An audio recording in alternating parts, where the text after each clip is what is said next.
I'm Mark. And I'm Josh. And this is Alter Ego Comics TV, episode number 134. We're coming to you from Alter Ego Comics, a comic book store in Lima, Ohio. We love comics. We read comics all the time. We work with comics every day. And every week we read a giant stack. We come back and we tell you what we like the best. And that's what you're going to see this week. On this week's show, what we like best. And I will start things off with Forever Evil, number 2 of 7. Some of you may have forgotten that there was this event called Forever Evil. There's this series called Forever Evil going on at DC Comics because a lot of the hubbub during September was about the Villains Month one-shots. And those were cool, but this is a 7-month-long series that has to do with villains winning and taking over the world.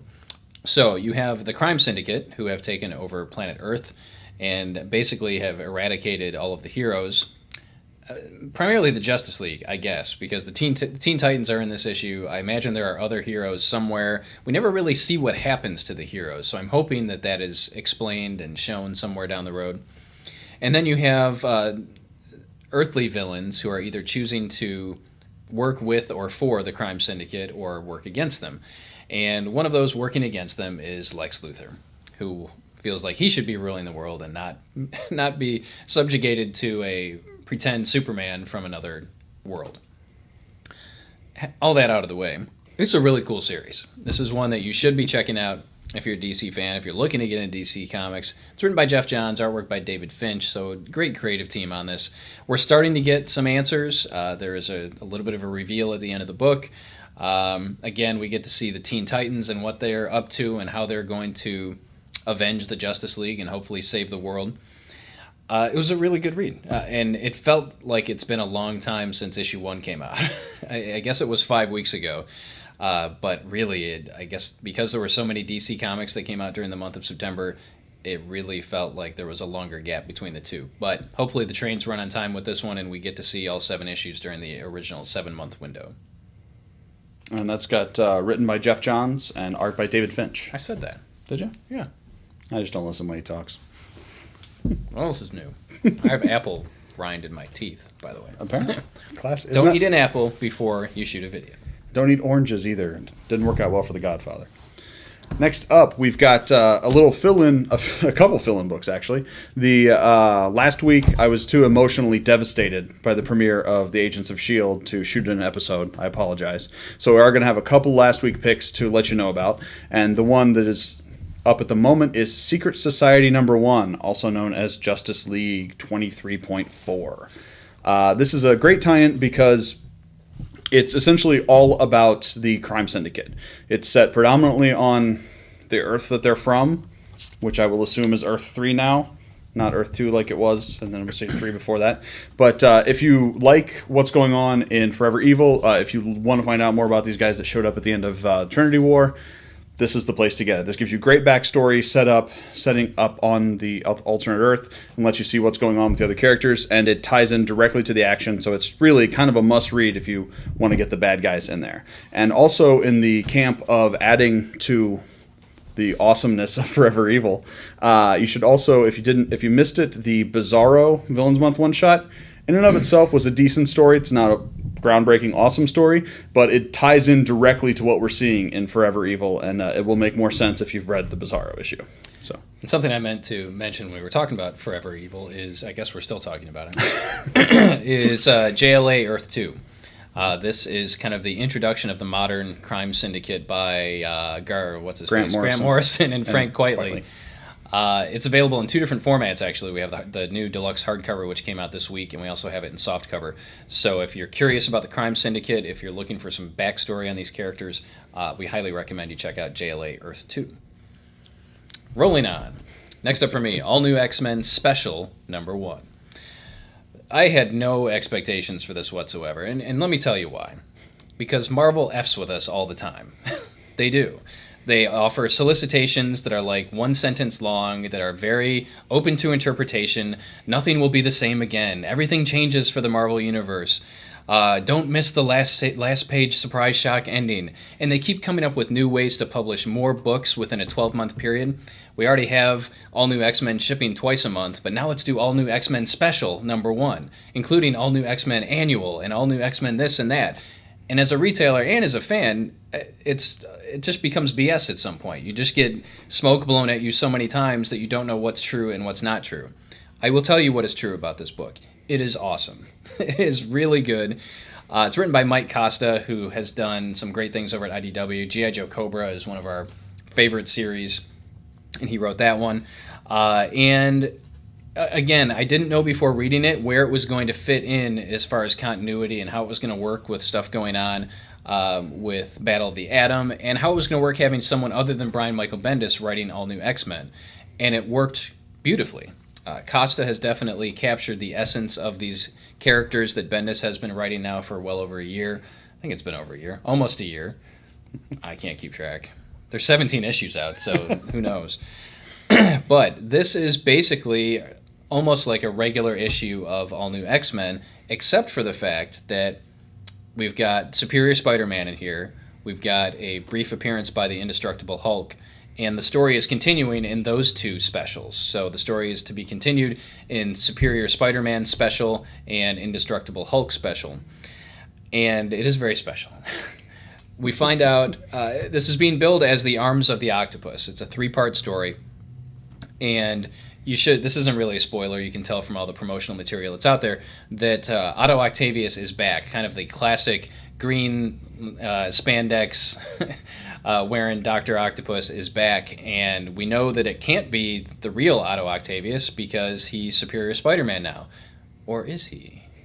I can't really tell you more without spoiling it, but it's a very intriguing story and makes perfect sense, and it really has a feel of a classic Marvel annual from the 70s or 80s, where the annuals kind of led into each other and had some weight to them, some meaning. It looks like this is going to have long-lasting ramifications. So again, Marvel says it. They cry wolf so many times, you have to wonder when they're telling the truth and when they're not.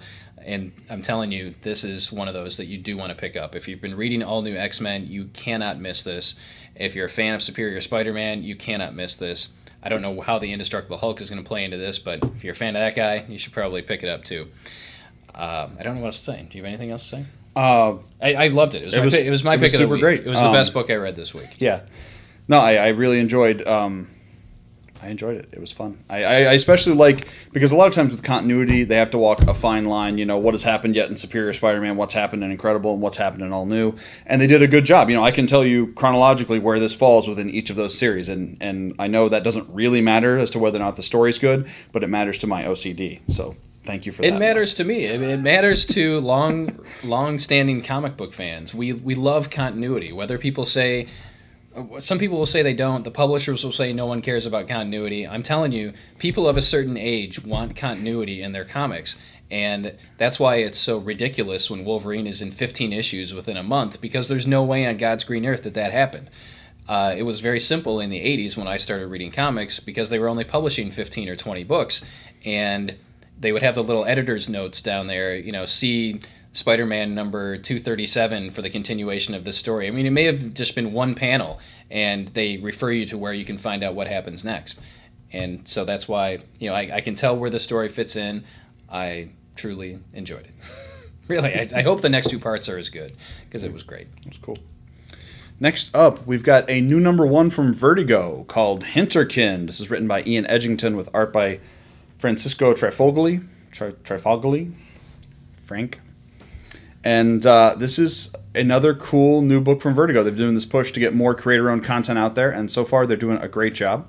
The kind of elevator pitch for it is the apocalypse happens, and humanity's left, kind of a Mad Max or kind of far future where everything's destroyed and they're living and kind of huddling together in places. And you don't get a exact blow-by-blow of what happened, but we get these sort of hints around the edges and to the talking is hard. We get some information that makes it look like kind of creatures of myth have come back into the world. You've got maybe centaurs or ogres and things like that. And it was a lot of fun. I like post-apocalyptic stories to a point, and that point is the point where they all become the same story. This one does a great job of feeling unique and having good characterizations that kind of makes you care about the characters. And it's really cool to see, a New York essentially after humans. Buildings covered in vines and trees growing back up. And I especially like that the survivors have built their camp in Central Park, because logistically the only place you can plant crops in New York City that's not covered in concrete is Central Park. So it's just cool. They've clearly thought it through. They've got a neat hook into what draws the heroes out into the adventure, and I just felt like Hinterkim was really cool. If you like fables, obviously that's a great parallel to this. Creatures of myth and legend dealing with normal humans in a fantastic fantasy setting. But Hinterkim was a lot of fun. It was. I agree. Was. We'll stay with All New X-Men. This is issue number 17, which is the 6th chapter of the Battle of the Atom storyline, and this thing just keeps getting better and better. It is so good. X-Men fans, you will kick yourselves if you're not reading this. And I gotta say, this is far and away better than what's going on in Infinity.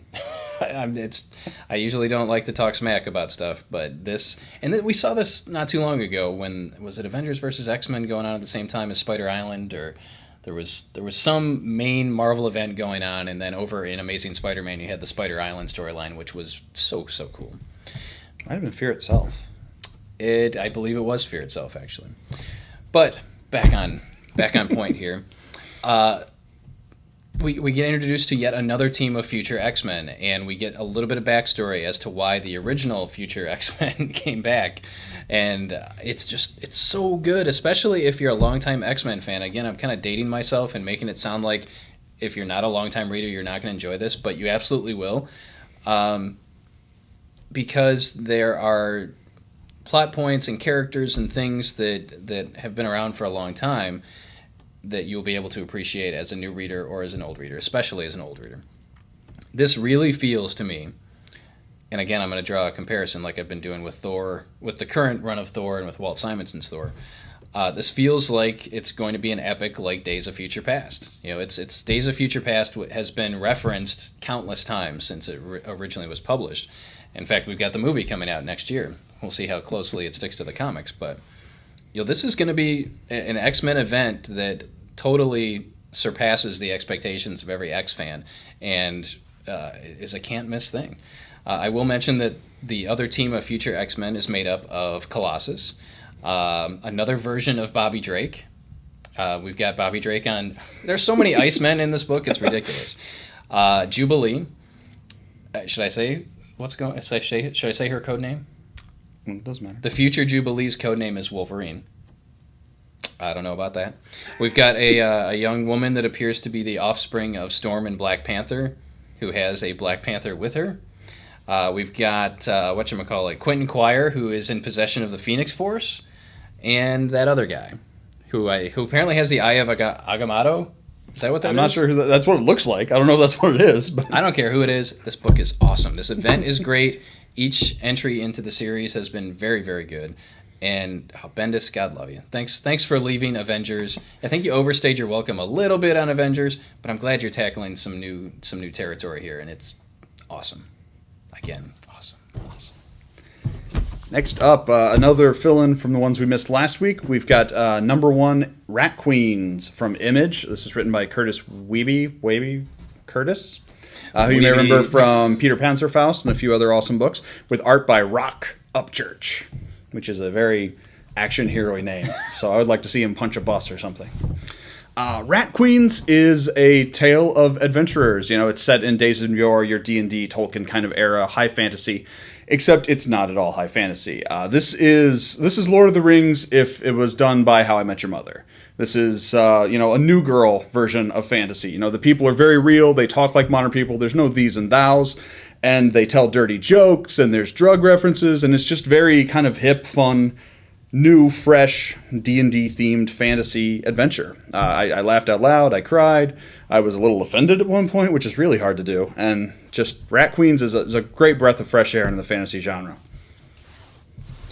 Just briefly, Batman Black and White number 2 came out this week, and if you're a fan of good art, if you're a fan of different interpretations of The Dark Knight, this series is right up your alley.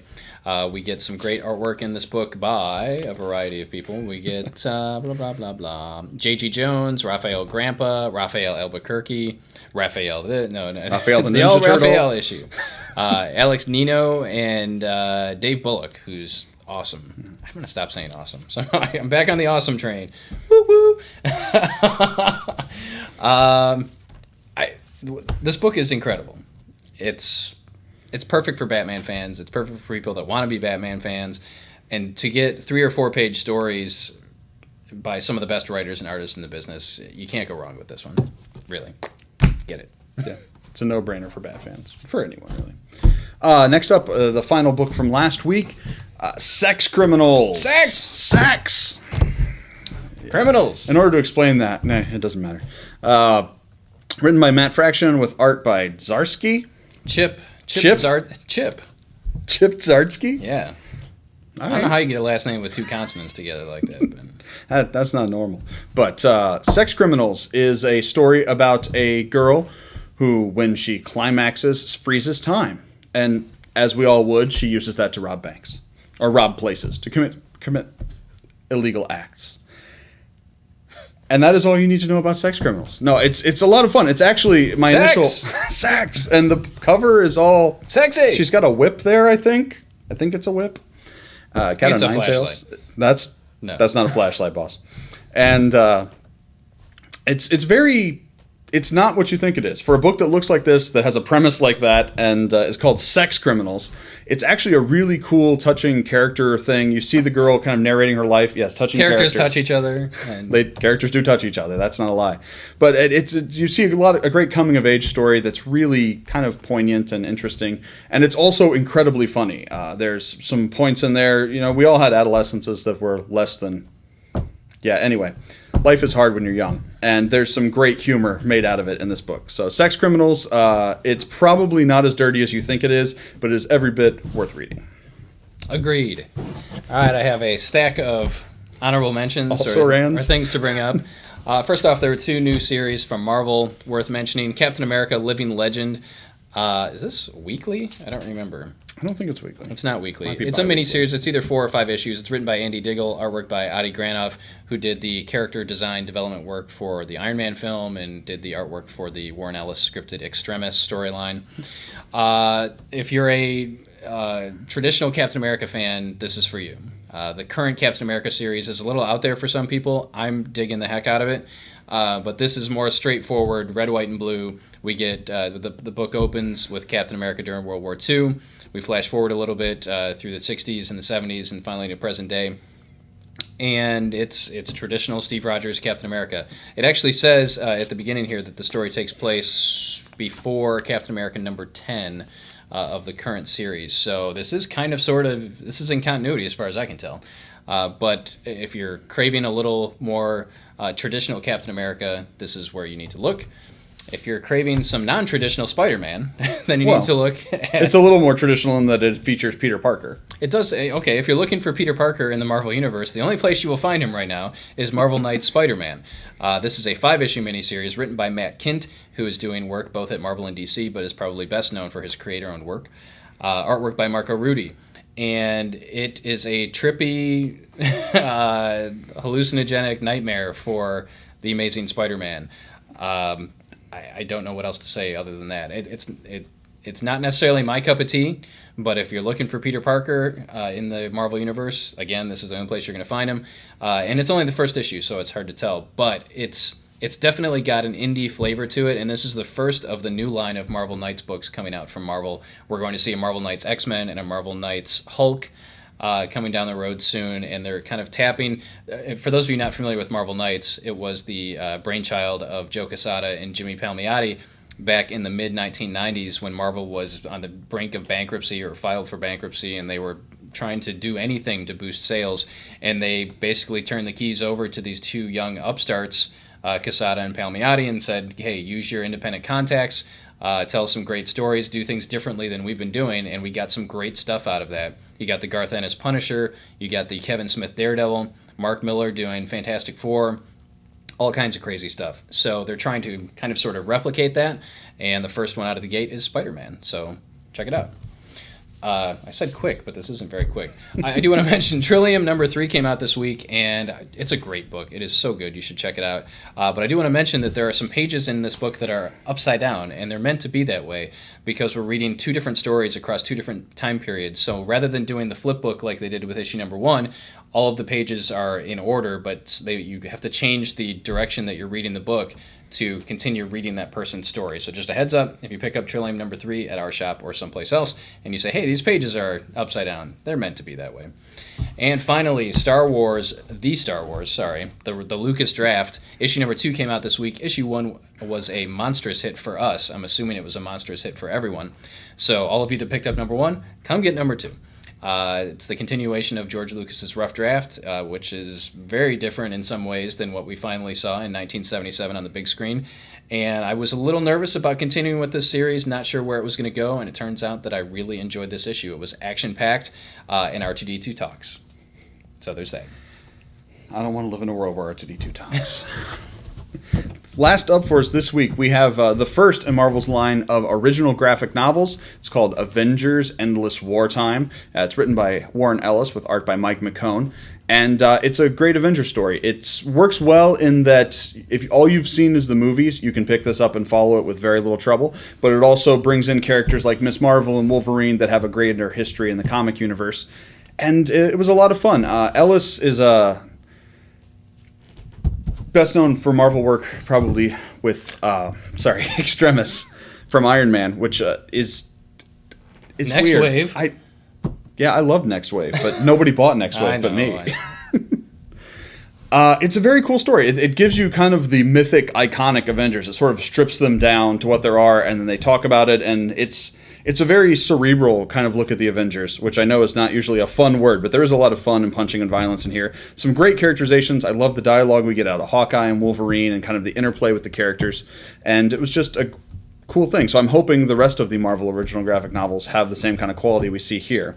But if you're looking for a very special copy of Avengers: Endless Wartime, you may be able to pick it up at Alter Ego Comics, where all of the copies we currently have in stock are signed by Mike McKone, the penciler on the book. So it's regular price. Come in, pick it up while we still have them. There aren't many left. Okay, wow, we're a little long-winded this week because we took last week off, and so thanks for sticking with us and watching this very special episode of Alter Ego Comics TV.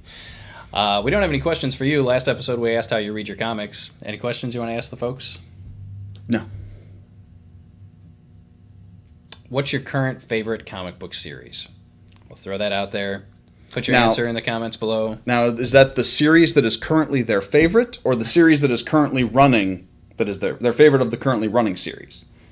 Isn't that the same thing? No, it's not, because if you say, what is currently my favorite comic, I might say Sandman, even though it's not running. But then that answer may change. Maybe in 2 weeks, so Sex Criminals. So a series that is currently being published. That is your What favorite. is your favorite? Thanks for watching.